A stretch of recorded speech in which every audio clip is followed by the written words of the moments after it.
fois qu'on les a montrés de pied, marchant l'un derrière l'autre, il fallait qu'on oublie cette situation au fur et à mesure du film. Et c'était l'occasion unique parce que dans un film, c'est la première fois qu'on voit quand même deux personnes. C'était inouï quoi, d'avoir tourné ça, d'avoir toujours une tête derrière l'autre. Donc c'était excitant quand même comme idée artistiquement parlant. Et donc on a vraiment cherché toutes les manières de montrer ce duo dans cette position-là, en essayant de varier bien sûr les plans. Quelquefois on voit un, on voit l'autre, et encore. Je pense qu'il y avait d'autres possibilités, on regrette de ne pas avoir fait, mais on peut tout faire. Mais en tout cas, ça nous a obligé aussi à vraiment plus travailler sur comment présenter ce duo au fur et à mesure du film. Pour rigoler aussi avec Jonathan, parce qu'on lui a fait croire qu'on ne le verrait jamais dans le film, comme il était derrière Vincent McCain. Donc on lui a dit, bah, écoute, on ne te verra quasiment jamais, et bon, comme c'était une des premières scènes, on l'a mis aussi derrière un poteau, pour lui dire, vraiment, t'inquiète pas, on ne te verra jamais dans le film. Alors, avec ce que vous venez de dire jusqu'à présent, est-ce que si je vous dis que j'ai l'impression que ce film-ci, il est plus proche de l'univers de Groland, est-ce que vous êtes d'accord avec moi ou pas? Ouais, bah c'est l'idée qui est un peu grolandaise à la base, hein, de mecs collés, c'est sûr que c'est plus grolandais, mais on a gardé quand même, je trouve, enfin, ce qui fait la saveur des films par rapport au sketch, c'est la distance, donc c'est l'occasion de mettre des dialogues qu'on ne peut pas mettre vraiment dans les sketchs où il faut être efficace tout de suite. Mais c'est vrai que l'idée de base, elle est quand même, c'est plus grolandaise que les autres, effectivement. Plusieurs courants de féminisme, c'est comme l'écologie, hein, il y a autant de courants que de... Mais on voulait, nous, c'est vraiment par rapport à des copines belges, enfin le mouvement belge, nous on est très proche de Noël Godin, qui est l'entarteur belge, qui a formé, enfin qui n'a pas formé, mais il se trouve qu'il y a beaucoup de filles, parce que lui il peut plus, il a la maladie de Parkinson, et il a 75 ans, donc entarter, c'est un peu compliqué. Voilà, mais il y a plein de filles qui reprennent le flambeau, et c'est souvent des filles, quoi. C'est ça qui est incroyable. Il a quasiment que des filles qui acceptent de faire ce genre de choses, qui demandent un certain courage, hein, des commandos de filles.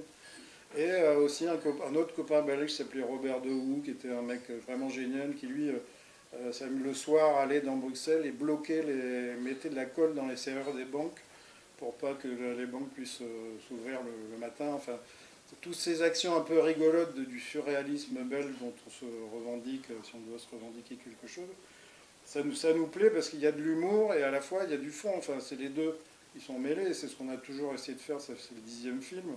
On a toujours essayé de faire de l'humour, bien sûr, de ne pas se prendre au sérieux, mais aussi quand même tous nos films ont des fonds assez durs parfois même, et donc le fond est indissociable de la forme pour nous. Et s'il n'y a pas de fond, on n'a pas envie de faire un film uniquement de gags ou un truc... voilà, on a toujours envie de dire des choses et de mettre des choses en avant. Et là, c'était l'écologie et le féminisme qui étaient pour nous des thèmes qui allaient être ignorés pendant la campagne, et c'est le cas bien entendu. Et donc on a tout fait pour sortir le film avant la présidentielle. Ça a été un truc de fou parce qu'on a tourné, comme on a changé d'acteur en fait, ça devait être Bouli Lanners et Denis Podalides au départ, et ils n'ont pas pu pour des raisons de planning, mais les deux acteurs qui sont là, eux, ne pouvaient pas tourner avant novembre-décembre. Donc on a tourné le film en disant bah, tant pis, la présidentielle on le fera après, et après on s'est dit c'est trop bête de ne pas le sortir avant, parce qu'après la présidentielle c'est un peu dommage, quoi. En même temps, vous parodiez la gauche-droite. Et cette démarche, comment vous l'avez créée? Parce que ça va devenir une démarche, la démarche... En amble. Oui. C'est-à-dire qu'on est un peu obligé d'adopter cette démarche pour si on veut vraiment marcher ensemble. Hein, donc, ça a été facile pour eux? Franchement, heureusement qu'ils se connaissaient d'avant. Ils ont fait le conservatoire, je crois, ensemble à une année d'écart.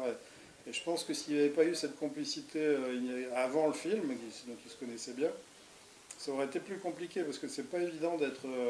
au départ aussi, parce que c'est vraiment une vieille idée de scénario qu'on a remis au bout du jour. Ça devait même être Dupontel et Poulvord qui devaient faire les deux.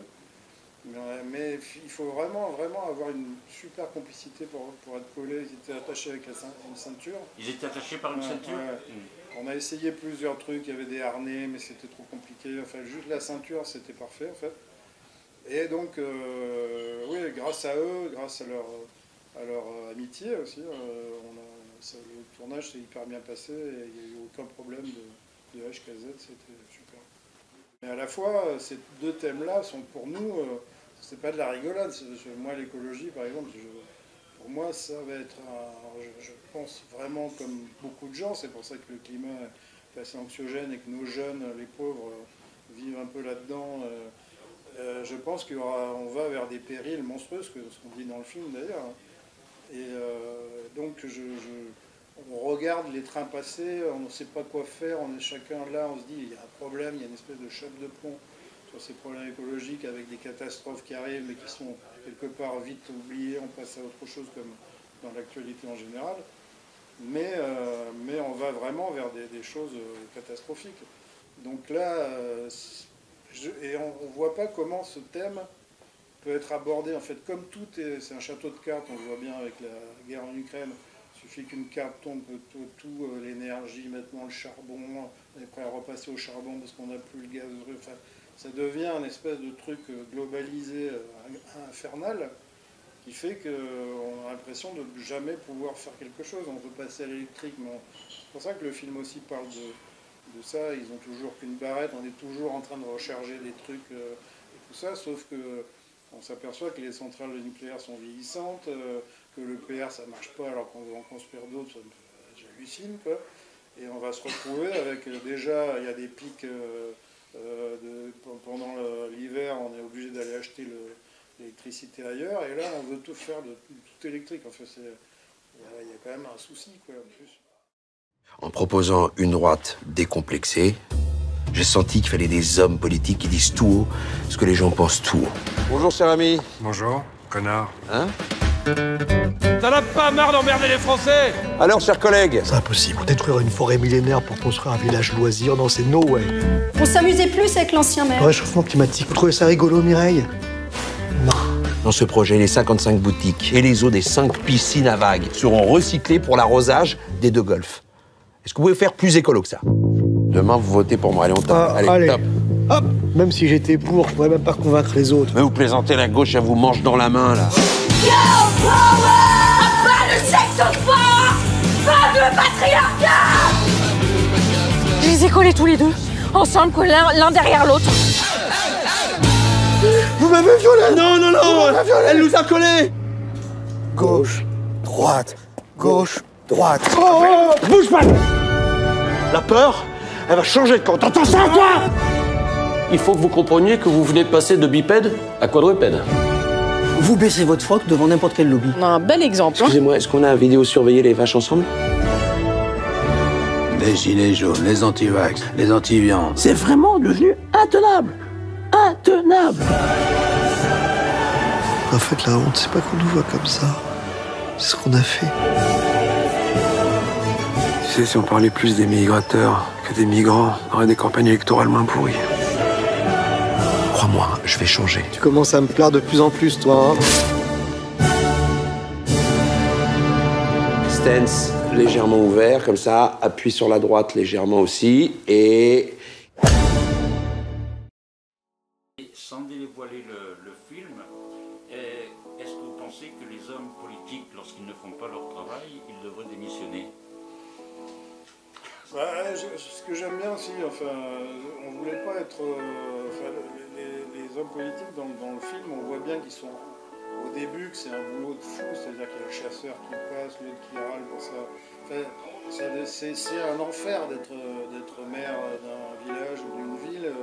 Benoît me racontait que son maire recevait des menaces de mort, des mecs. Enfin, ça devient impossible à faire et on a voulu quand même le dire dans le film. Hein. Il dit personne qui va venir voter avec l'abstention, mais bien sûr, bientôt il n'y aura plus personne pour qui voter.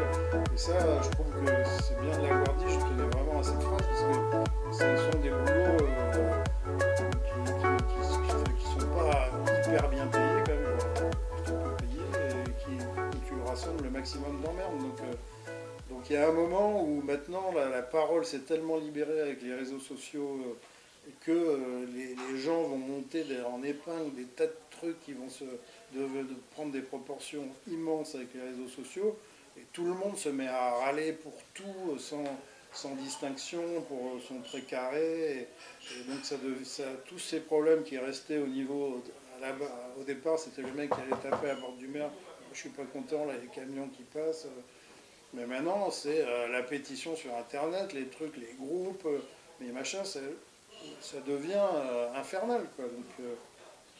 Donc voilà, on voulait montrer aussi, on voulait pas être tout à fait méchant avec le personnel politique non plus, parce que moi, même si on peut les railler bien souvent, je trouve que quand même, enfin je sais pas, c'est un boulot impossible à faire, de plus en plus impossible. Parce que comme tout est relié en plus, comme je disais tout à l'heure, avec, je parle en termes de président de la République, là, et de ministre, pour diriger un État, alors que tout est interconnecté et qu'on on peut faire plus que ce qu'il fait, hein, bien sûr, largement, mais bon, c'est un métier qui est quand même assez infernal, je trouve. On les a tellement fait chier, nos femmes, moi et Benoît, que c'était un peu aussi notre façon de les remercier d'être toujours là, et c'est vrai qu'on n'a pas été toujours facile, quoi, enfin, dans notre façon de vivre, quoi, donc maintenant c'est beaucoup calmé, mais en tout cas c'était une manière aussi de les remercier, nos femmes respectives avec qui on est depuis des années. Donc c'était aussi un hommage à nos épouses. Je pense que, c'est ce que je disais tout à l'heure, je pense que la perversité de tout ça fait qu'on est sans arrêt sur nos téléphones. On en a parlé dans les faciles historiques juste avant, hein, mais qui était sur les GAFA, mais les GAFA, le problème n'est toujours pas réglé, et ne se réglera jamais à mon avis, parce que les sociétés sont trop puissantes, mais je vois, moi, mes enfants avec les téléphones, enfin, même nous, hein, parce que mine de rien, c'est pas que les enfants, hein, moi, ma femme, dès qu'elle se réveille, elle allume son téléphone avant de me dire bonjour. Hein, donc, parce que, ok, on a fait un film pour rendre hommage à nos femmes, mais il y a quand même un moment... Encore elle l'allume, ça veut dire qu'elle l'éteint la nuit. Voilà, ouais, bah, ça, c'est, parce qu'il y en a beaucoup qui ne l'éteignent pas. C'est vrai, ça, je n'y ai pas pensé, mais peut-être hein, qu'elle regarde en cachette. Hein, mais maintenant, je vais vérifier. Et oui, voilà. Vraiment, mais... Ouais, donc il y a cette accélération, effectivement, les gens sont de plus en plus énervés assez rapidement et ont plus de mesure qu'en fait.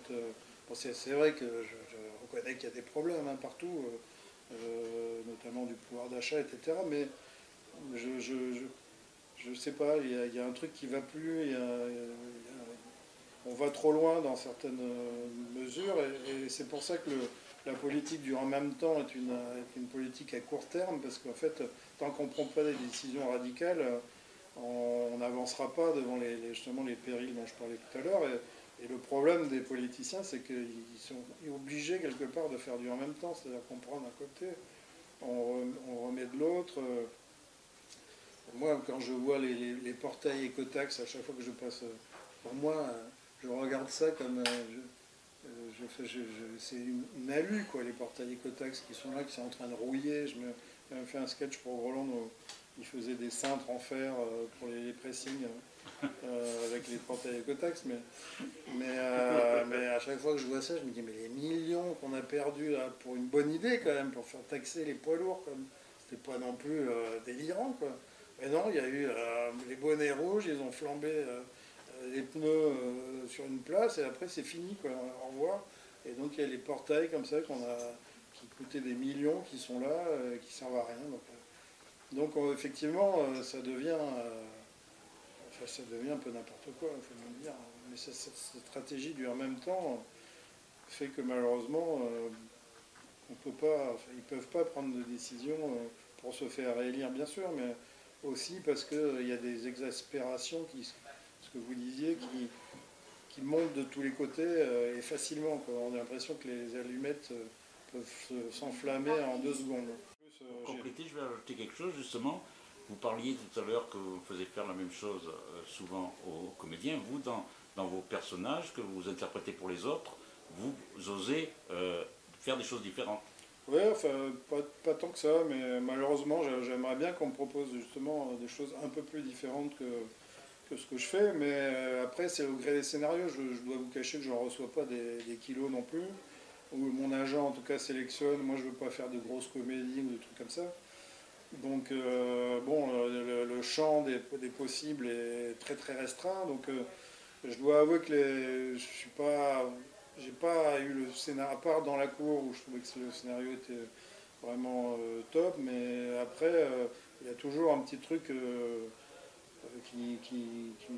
enfin, qui pourrait être amélioré dans le scénario, mais à la fois ça me va, quoi, parce que moi j'ai Groland, j'ai mes films, donc là j'ai fait un manga japonais, figurez-vous, enfin l'adaptation d'un manga japonais que j'ai tourné à Châteauneuf-du-Peuple à côté. C'était vraiment super. Tout est expérience en fait. Les films, c'est ça qui est génial, c'est que tu rencontres d'autres réalisateurs, des comédiens, des endroits différents, et c'est le bonheur de ce boulot-là, c'est que même si le film, le scénario est moins bien, c'est toujours une expérience vraiment géniale, quoi. Donc j'ai vraiment de la chance de faire ce métier-là. Et oui, donc je fais au gré de mes envies, un peu au gré des scénarios, je fais de comédien de temps en temps. Et quel rôle vous aviez dans le manga? J'étais le propriétaire du vignoble, hein, donc, parce que c'est un manga sur le vin. Ah oui, Les gouttes de Dieu, ça s'appelle, qui a été adapté. Donc je suis le français propriétaire du vignoble, donc j'ai passé 15 jours vraiment super dans le vignoble. À goûter, ouais, deux petites dégustations, mais avec modération, bien sûr. Comme Saint-Amour, quoi. Voilà. Non, Saint-Amour, on avait fait exprès de ne pas boire, parce que, en sachant qu'il y avait Poulvord et Lepardieu, on commence à boire devant eux, là, on est mort. Donc, on buvait le soir à l'hôtel en cachette, mais pas devant eux. Mais enfin, ceci dit, ça ne les a pas arrêtés pour autant. Même ça, je pense que c'était la catastrophe. Ouais, mais là, j'ai fait Murder Party, qui est un vrai polar. Pour le coup, là, ça changeait un peu de l'univers où ils nous demandaient d'exagérer un peu. Donc là, j'étais content parce que ça m'a changé un peu ça m'a sorti de ma zone de confort, comme on dit. Je déteste ce terme. Mais voilà, oui, moi j'aimerais bien jouer un truc un peu plus dur, parce que je suis un teigneux, hein, quand même, je suis un breton, hein, faut pas me faire chier non plus. Hein. Mais bon, voilà, j'aimerais bien avoir d'autres propositions, mais ça peut arriver d'un moment à l'autre, on sait jamais.